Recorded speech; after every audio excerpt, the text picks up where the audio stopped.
ለዘመናት ለውጥን ሽቶ እድገትን ተመኝቶ ስደትን አማራጭ በማድረግም በረሃን አቋርጧል፣ ሀሩሩን ተጋፍጧል ኢሳያስ ክንፈ ሚካኤል።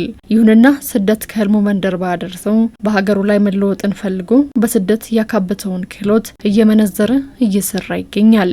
ጦሳ ከመምጣቴ በፊት ስደት ላይ ነበር። በስደት ህይወት ነበር የምኖረው። እንደነገት ያው ስደት አልሳካም ብሎ ወደ ሀገሬ ተመለስኩኝ።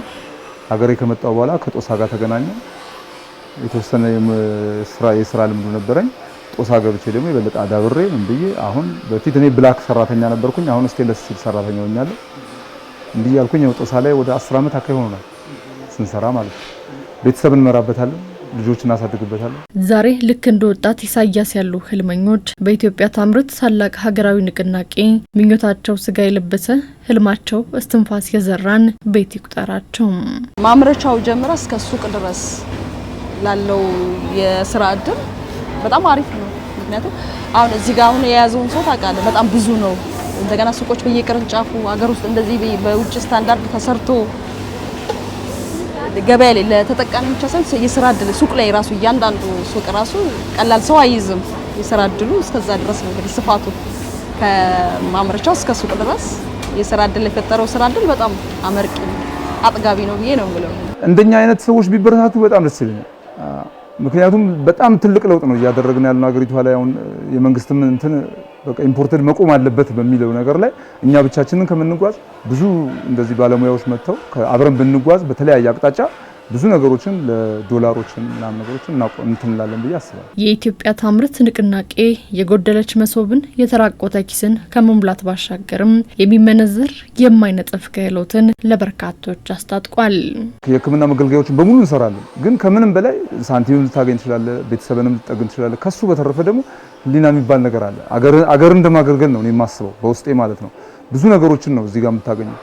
ለሆስፒታል ሰራ ማለት ለሀገር እንደሰራው እውቀው እናትህ፣ ወንድምህ፣ እህትህ ምን ሄዶ ነው የሚታከምበት። ያን ነገር በማድረግ ትልቅ የመንፈስ እርካታ አለ። በተለያየ የመንግስት ሆስፒታሎች ላይ ምናምን ነገር ሲሄድ የሰራሁትን ስራዎች ሳያቸው የሚሰማኝ ስሜት እኔ ነኝ የማውቀው። ስራ ስጀምር ምንም አልችልም ነበር ስለ ምንም አይነት ሙያ አልሰራም። በቃ ከዛ ከሱ ጋር ጀመርኩ። ራሱ ነው ሙያ እንድሰለጥን ያደረገኝ ራሱ ማለት ነው። ከዛ በቃ ሁሉንም ነገር የመስራት ፍላጎቱ ካለኝ እሱ ለማሳየት ደስተኛ ነኝ። እኔ ስመጣ በቃ ከውጭ ነበረ ምናምን የሚያስመጡት ማለት ነው። አሁን ደግሞ እዛው ሀገር ውስጥ እየሰራን እዚሁ ማስረከብ ጀምረናል ማለት ነው። ሁሉን ነገር እዚሁ ማለት ነው። አሁን እግዚአብሔር ይመስገን ሁሉንም ነገር እችላለሁ፣ እሰራለሁ፣ የመስራት አቅም አለኝ ማለት ነው። ያ ምርት በጣም ተፈላጊ ነው እስከ ክፍለ ሀገር ድረስ ማለት ነው። አሁን ደግሞ ኬርመንት ብሎ ሲመጣ ጥራቱ ኳሊቲው እኔ እንጃ የውጪ ነው አይደለም ብለህ እስከምትጠራጠር ድረስ ማለት ነው። ከውጪ ምንም የሚተናነስ ነገር የለውም። በጣም አሪፍ ነው። ከሸጋ ጀምረ ከማምረት ጀምረ ከኳሊቲ ጀምረ በጣም ጥራቱን በጠበቀ እንትን ነው የሚወጣውና ተፈላጊነቱ በጣም አሪፍ ነው። ከተማ ላይ ራሱ ዛሬ ምስጋና ለኢትዮጵያ ታምርት እሳቤ ይግባውና ያቀረቀረ አንገት የመነመነ ተስፋም በአዲስ ታሪክ ተሽሯል። እንችላለን፣ እንለወጣለን፣ ተስፋል የሚሉ ድምጾች ነገን አሻግረው የሚማትሩ እሳቤዎች እያበቡ መጥተዋል። ስራን ሳትንቅ ታትረህ ከሰራ ከትንሿ ተነስቶ ወደ ትልቁ እንደምደርስ ተገንዝቤበታለሁ።